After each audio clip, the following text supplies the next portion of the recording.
Well, after years with the local news, my guest has made the jump into the nonprofit world.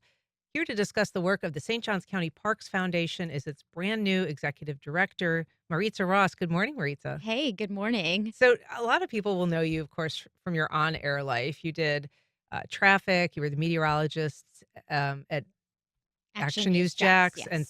CBS 47, that's Fox 30 as well. And then you also have been a meteorologist for the Florida Public Radio Network that was close to our hearts, obviously. Yeah. What just like spurred you to make this change, this really dramatic kind of career change? Well, I can't believe the last time that I was here was 10 years ago because I was like, "Oh, that was 10 years ago. Oh my gosh." But yeah, so I've always been kind of interested in parks and recreation. That's something that I've always kind of been involved in. That's what I've done with my daughter, just kind of heading out using those public resources. And I had the opportunity to work in public affairs for St. Johns County, and I happened to be the liaison for parks and recreation.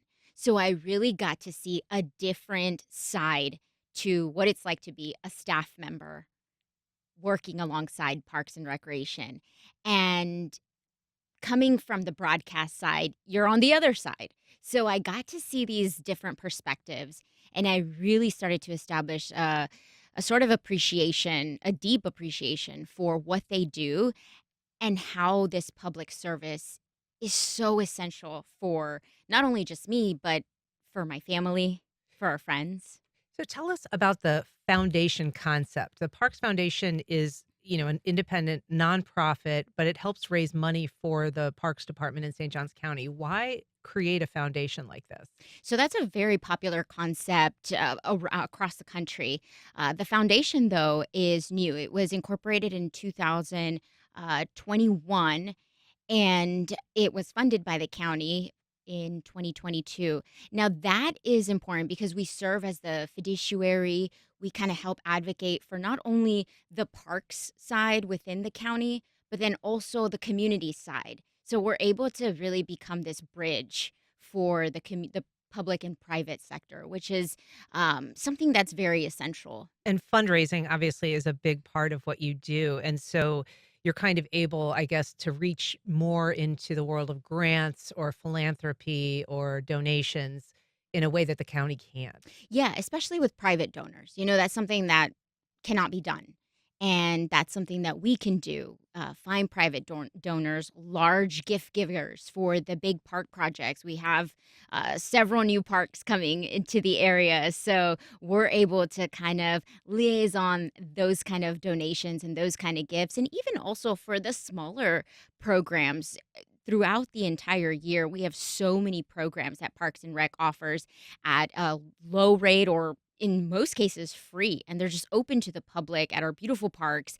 And it would be nice to have some sponsors to really just enhance those programs. And what better way for local business owners? You don't have to have the big corporate dollars to just kind of help out, give back to the community, and actually see your dollars at work. And so there are a number of really big projects on your plate that have been funded by the county, but I guess you're going to be helping with in terms of, new improvements. So I mean, this is a really rapidly growing county, obviously.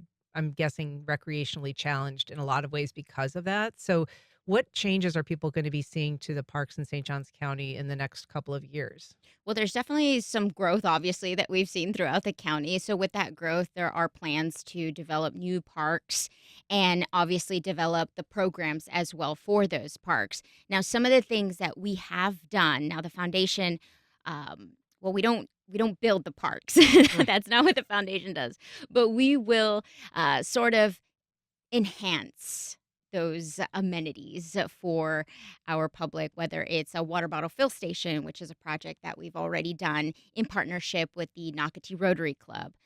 We were able to receive a land donation and pass it along to the county for recreational use. This was a large parcel.